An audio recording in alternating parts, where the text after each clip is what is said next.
Awesome. Welcome, everybody, to another Divine Farmer Health podcast. I'm Jimmy Yin, the Acu Sensei. I got my partner, Chris McKee, nutritionist, on, and we have a guest that has been on our podcast, and we invited him back because he's got so much knowledge to share, Joe Elliott. And so I will let Chris take on the interview and just grill this guy. Let's do it. Yay. Well, we had a great response from the last one. So what I'd love for you to do, Joe, for those who didn't hear you the first time around, and by the way, any of our podcasts, you guys can go to YouTube, Divine Farmer Health YouTube. So if you want to listen to his first one, you can go back and listen to it because it was really good. So Joe, share with us a little bit about what your business is, what you do, and how you help people move forward in their life.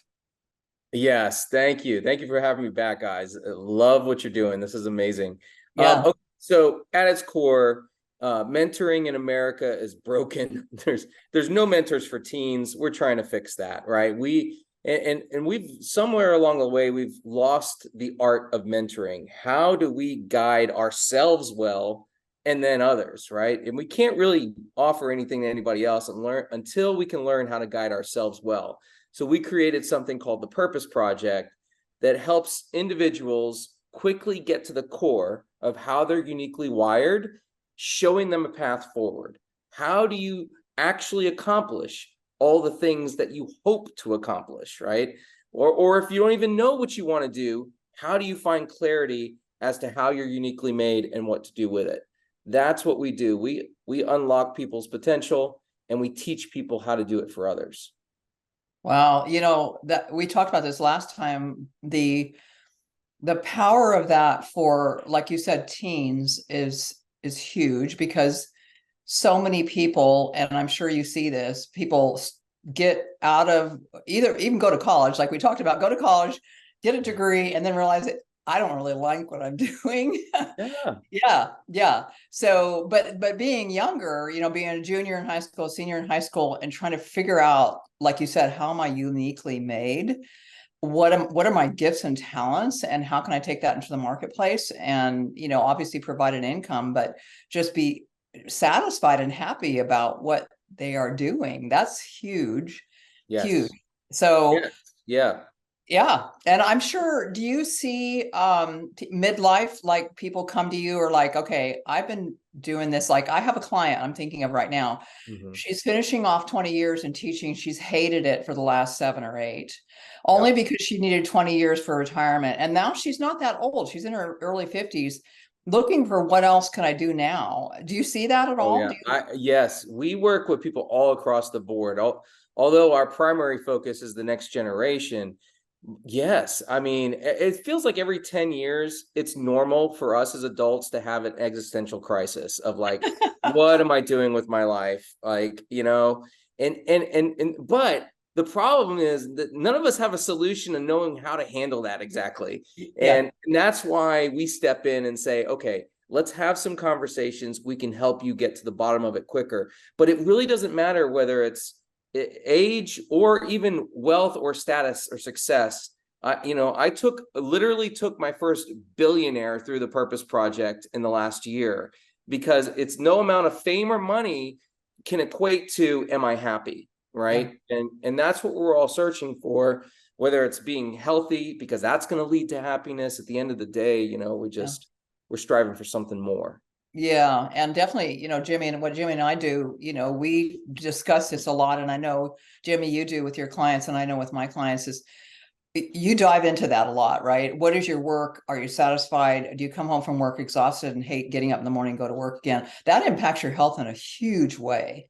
So, this is a full picture here of what people really in their lifetime have to deal with. So you have some 5 bulletproof strategies on how to achieve your goals. So let's dive into this a little bit and give people an outline. And then before we even dive into this, I want people to know we will put the link in here for the Purpose Project guide. So a lot of what you're talking about, there's a guide that you can download.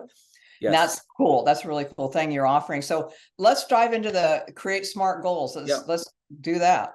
Yeah, I'll preface this by saying, on the last podcast, we kind of dove into what does it mean to really understand your unique design. Yeah. So assuming you get to a point of clarity, you know what you're going after, there's still the art of execution.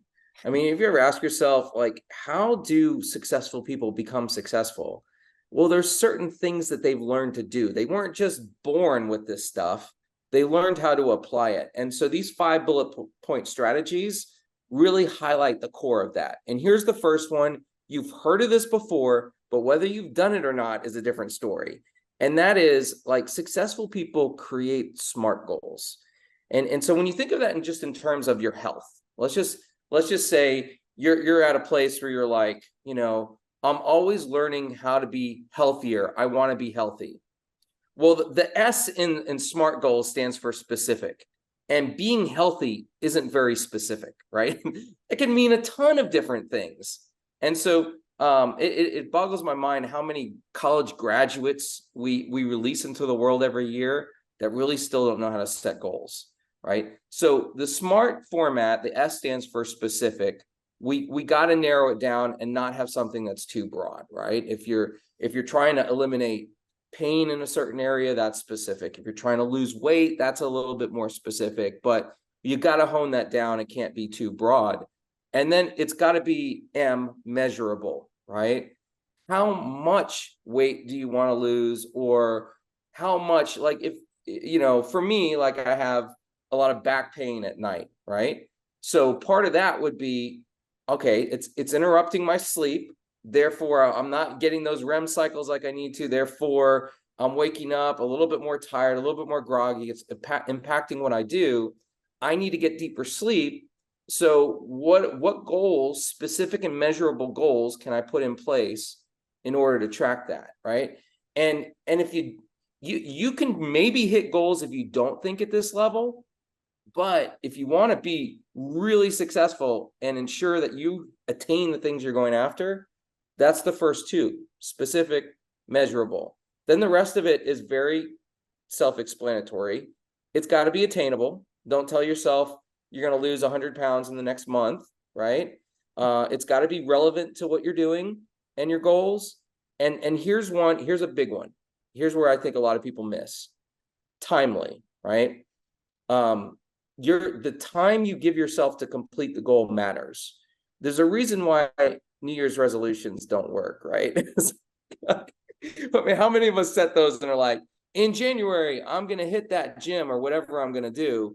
And then we don't do anything about it because it's like, oh, well, I got the whole year. I don't have to start right now.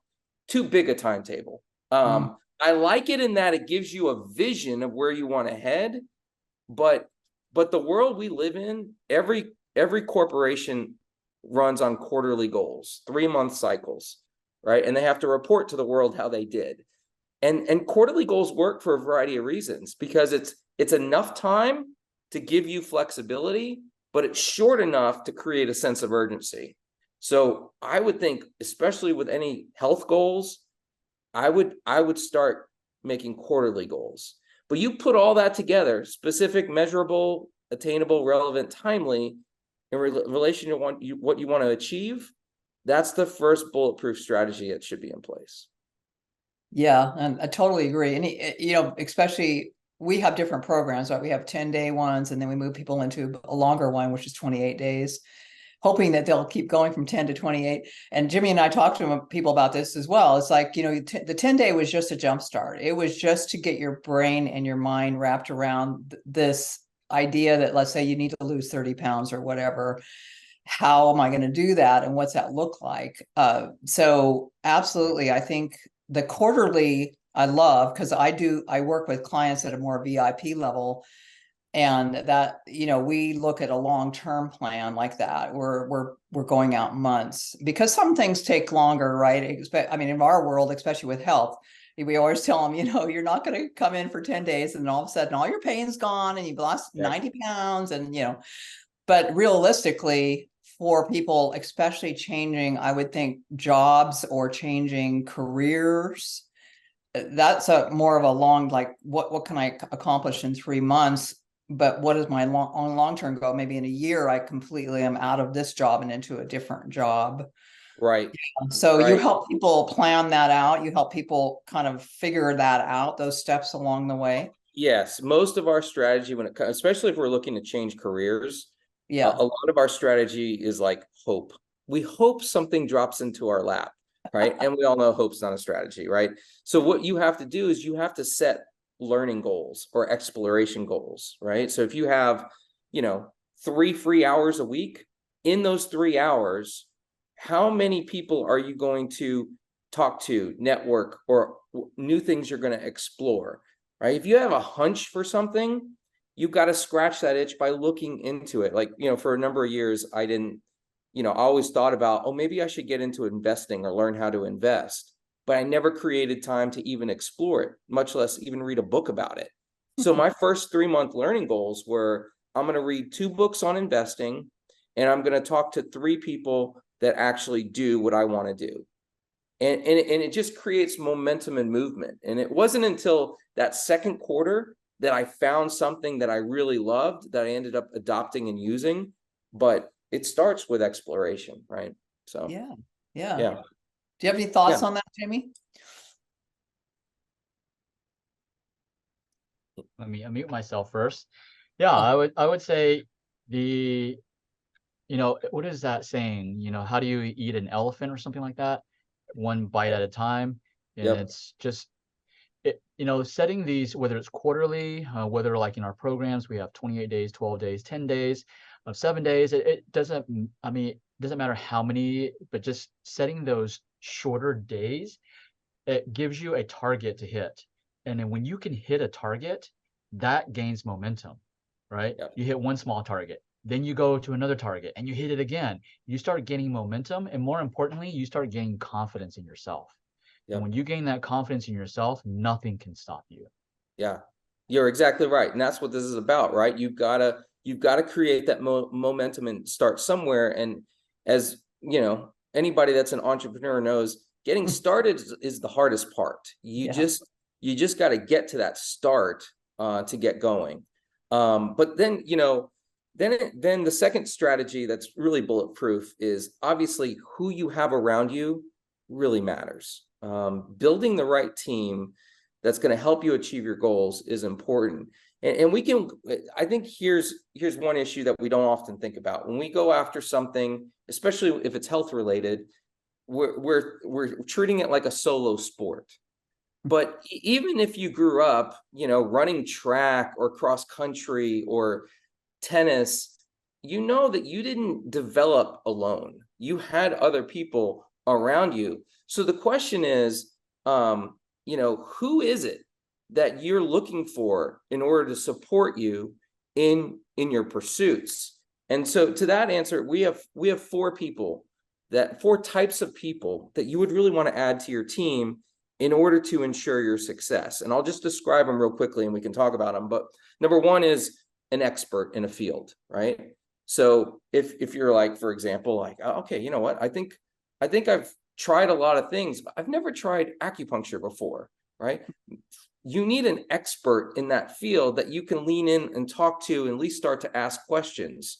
If it's starting a business, you need somebody that started a business before, and you need to tell them what you're trying to achieve and what you're doing, and invite them to say, hey, would you be willing to work with me? Connect a few times a month and help give me advice. That's what an expert does, right? An expert in the field you're trying to pursue or goal you're trying to accomplish. And then there's those, I call them cheerleaders. Like, everybody knows those people that no matter what idea you bring to them, they're going to be like, that's so amazing. Go for it. You got it. And they may not have a clue what you're trying to achieve, but their optimism is key, right? Because it's like, you need those voices in your life, because anytime you pursue something that's challenging, there's going to be setbacks. You're going to be discouraged, and you're going to need that person to lean in on and say, hey man, I've had a bad week, and that person to come alongside you and be like, hey, that's all right. Bad weeks happen. Let's get back on and do it. So those cheerleaders are people that we're looking for to share our goals with and say, hey, would you support me on this journey? And then there's admins. For those of us that are absolutely terrible at like organization and getting things done, you're looking for those people in your world that are just task ninjas, right? They can just get anything done. You're like, oh, I've got to reapply to get my license, and I've just been delaying how long, because I don't want to look it up and figure out the process. You need those admins in your life, and then you need my favorite, like networkers, or I call them like mafia people. Like people in the mafia have connections to everybody, right? You know these people. They know everybody. And for some reason they have a gazillion followers on Facebook and Instagram. Those are the people you want around you, because when you come to them with a problem, their real Rolodex in their mind is like, I've got 8 people I'm going to introduce you to in the next hour. And so if you start to set yourself, look for those people, know the role they're going to play in helping you succeed, and invite them to join you in the journey, not everyone will say yes, but most of them will eventually. And now you're solidifying your strategy, right? That's a big aspect to what I'm talking about. I love that. When we moved to Georgetown 17 years ago, I think it is, which is north of Austin, for those of you who don't know where Georgetown is, but I knew no one except my daughter. And here I am, independent, nutritionist, trying to build a clientele. And I would drive into Austin twice a week for networking events. There was businesswomen networking events down there that I would go to, and then one in Williamson County, which was in Round Rock. And so I networked for years. I'd say 2 or 3 years. And the people that I met, these women that I met, some guys too, but mostly women, were what really launched my business in the area, because at that point we weren't doing virtual appointments so much. So I was working out of an office in Georgetown, but people would drive from Austin to Georgetown. So those people, I still, beautiful souls that I've met, I still have contact with them and connections with them. And at any moment I could pick up the phone. I can think of 2 or 3 right off the top of my head that have been very successful businesswomen in the Austin area. So I think for people who are moving into a new area, you got to put in the work. You got to network. And Jimmy, you're fantastic at this. You are you're out in the community all the time, obviously, because you have a brick and mortar business. So I think what you're saying about a team is really crucial. And you have to, if you're new to the area, or you're new to a business, or you're new to a career, you have to get out and work and network with people that are in that field and find out who's out there. And I love that. I love building your team. That it's really important, I think, now, especially as we do so much virtual work. Yeah. You have to build a team, obviously. Yeah. Any thoughts on that, Jimmy? Yeah, it actually reminded me of, I'm probably going to butcher this example, but it's you're definitely, what do they say, the sum of the 5 people you hang around. So yes, you're going to become the people you hang around. So that's why having your team is the people you hang around. And so it's also, it reminds me of the story when you walk into a room and let's say somebody farted, right? It stinks. And your initial walking in the room, you're like, man, why? And you see this room filled with people. You're like, how can these people stay in here? It stinks in here, right? And then you stay in there long enough, then you start getting used to that fart, right? And you start getting accustomed to it. And you're like, hey, yeah, that's not that bad. So the point of that is that if you hang around the wrong people, you have the wrong people around you, you're going to get used to it. You're going to get used to, not hitting your targets. You're going to get used to not setting goals. You're going to get used to living a mediocre life when you can live a phenomenal life. You're going to get used to, maybe you thought something wasn't sinful. And then because you're around people that are doing that sin all the time, you're going to get used to, oh, man, that's okay. So you're going to get used to excuses. But on the flip side, you surround yourself with the right team that are always pushing you, that are always there to support you. And supporting you is not just to be nice. Supporting you is to call you out, confront you on your excuses, right? But they want to keep on moving you forward. You have that team around you. Again, there is no way you're not going to succeed. So the right team is vital. I don't know about everybody else listening right now, but like I didn't hear a lot of what you just said because I'm just thinking about the brilliance of that fart analogy. Like, where's that been, man? I work with teens for 23 years. I promise you, Jimmy, every lecture I give now on is going to have that fart analogy in it. You are going to help me change lives in America because of that, dude. That's brilliant. Teens can totally relate to that one. They'll love it. You remember those little those things that you put in people's chairs that Oh fart? yeah. You know, you need one of those. Whoopee cushions. Whoopee cushions. Yeah. You need one of those. Oh my gosh, genius, man. All That right, so here's my third bulletproof tip. Again, this is all going to be in the booklet you guys can download for free on the website. It's purposepro.org /workshops. So you'll probably see that in the notes and whatnot. But the third strategy is really creating a motivational strategy. And we alluded to this in the first interview that we did, right? We talked about one of the things that we look at is motivational patterns. There's a book out there called What Motivates Me by Adrian Gostick. And they outline 23 common motivators that we all have as humans. Could be things like, money, or developing others, or empathy, or impact, or, autonomy. There's all kinds of different things that really inspire us to show up, bring our best, and whatnot.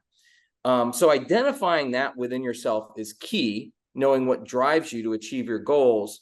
But then there's tactics that we like to encourage people to do that give you that help fuel the engine, right? One of those could be journaling. If you're into journaling is a great way to look back on where you started and where you were, to be like, you know what, I have grown, I have accomplished. Tracking your progress, can be really effective for some people, but I know not everybody's like a, amazing journalist or has the discipline to do that. So here's my next one that I really love. Creating, like, you may have heard of vision boards. Well, I call them like vision walls, right? In your house, somewhere in your house, if you can, or your bedroom, if you can create a wall that, like graphically depicts the things that you're going after. I'll give you a great example of this. Like, I met a homeless guy in California one time who was selling cardboard homeless signs that he had created, right? And they all had these funny sayings. And one of them said, "I bet you can't hit me with a quarter."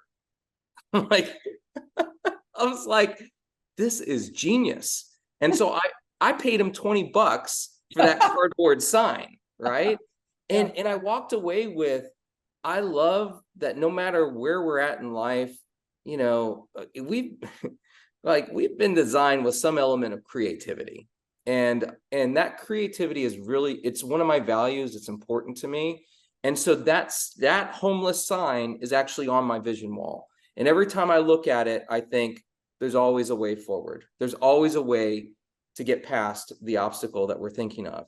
And so whether those are movie posters or quotes or sayings or books from people you admire, like creating that vision wall and having it be something that you look at every day is key. And then this one might sound weird, but calculating regret is something that I do. And you think, well, how do you calculate regret? Well, like, we all have ideas of things that we want to do. So what I do is I take everything that I want to accomplish and I just ask myself, I write it down first and foremost, but then I look at it and say, if I don't do this, will I regret it? And to be honest with you, there's some things that are like, meh, it could be like, if I don't lose 5 pounds this month, will I regret it? Meh. But there's other things where it's like, if I don't accomplish this, am I going to spend the rest of my life regretting not going after it? And if the answer is yes, then that's got to be a thing, because we're all going to live with regret to some degree, but I'm not trying to, I'm not trying to acquire regret. I'm not trying, I'm trying to limit my regret in life by looking at, am I pursuing the things that matter to me most? And that's a simple question I can ask myself. But some combination of stuff like that helps formulate my motivational strategy to keep going when it's hard. Jim Rohn. I'm sure all Oh, those yes. heard of Jim Rohn. Yes. I must have listened to a bazillion CDs. They were going all the time. And one of his great quotes is regret weighs tons, but discipline weighs ounces. Boy, Yes. I remember the first time I heard that was like, wow, Yes. wow. So I think that's a great, it may, I don't, you said it may be weird, but I don't think it's weird at all. I think you have to ask yourself that question, Yeah. Yeah. because nothing weighs heavier than regret, when you knew you could have done something had you been disciplined or set a plan or set a goal. So I think that's a really good one. Yeah. Yeah. Yeah. Yeah. These fourth and fifth ones I'll just share real quick because they're in the book. And you are in the booklet you can download. But they're tactical strategies that you'll see a lot in business. And Jimmy, I know you're familiar with some of these. But a SWOT analysis, analyzing your strengths, weaknesses, opportunities, and threats. A lot of businesses do that for their company, but we teach people how to do it for themselves, a personal SWOT analysis. So you look at your goal, what you're trying to achieve, and then you measure what are the strengths that are within me that are going to help me accomplish this goal? What are the weaknesses I have that I might need to get help with or support from a team with, because I'm not going to be good in this area? What are the biggest opportunities I have in relation to this goal? And what are the threats? What are the things that could just take me out altogether, right? And so like with mental health being such an issue that it is, if like, for example, if you're somebody who battles with depression and that there's just some days you just struggle to get out of bed, that's a threat. That's a threat to any goal that you have. And so what we can do is we can adjust our strategy and goals to say, hey, you know what? My willingness to get support and tackle my depression head on is going to have a direct correlation to all the goals that I want to achieve. And so I can plan for that. So it's a strategy type thing. And then the last one is like managing your time using an urgent important matrix, which is something Dwight Eisenhower did a long time ago, because he realized not everything in our life is urgent and important. So we need to have a way to be able to measure where our time goes and put certain activities in certain buckets in order to free up the time that we need to pursue what we want to pursue. So the combination of these 5 strategies together, there's just no way you're not going to see improvement in your goals if you're doing these things. And so, yeah. Wow, those are fantastic. I love it. I think that, like you said, no one is teaching our teens this. I don't hear it anywhere. The one thing I'm always like appalled by, and still am, was my high school boyfriend. He was out of high school. I was a senior. He taught me how to balance a checkbook. My parents didn't teach me. No teachers taught me anything about finances or money or anything. It was a high school boyfriend taught me how to do that. I mean, let alone now we get nothing, and no one's doing this with kids. I can guarantee you that. Too bad they don't have like a quarter semester or half a semester on this. That'd be awesome. Absolutely. I mean, to teach somebody when they're younger how to do this, and to be able to tackle a goal like using this is fabulous. Would you do me? Can you type in the chat? Can you do that or not? Can you type in your website with the link you said to go over to download the Purpose Project Guide? We have it, Chris. Oh, you do? Okay, yeah, got it. Okay, already posted on Facebook. Awesome. Yeah, so we need to. I have a question for Joe. So this is like an online. Can you help people online through online virtual, or does it have to be in person? Absolutely. No, 80% of what we do is virtual. So we do virtual sessions. Okay. Our mentors connect virtually. You can learn to do this. I can train you on how to do this for others virtually. Yeah. Yeah. I mean, okay, great. Absolutely. Yeah. So because our audience is international, so if it's online virtually, that's even better. And so there's so what I'm hearing is there's a DIY, you can do it yourself, And then if you need more help, then you've got mentors to help facilitate that. And Absolutely. so, okay, great.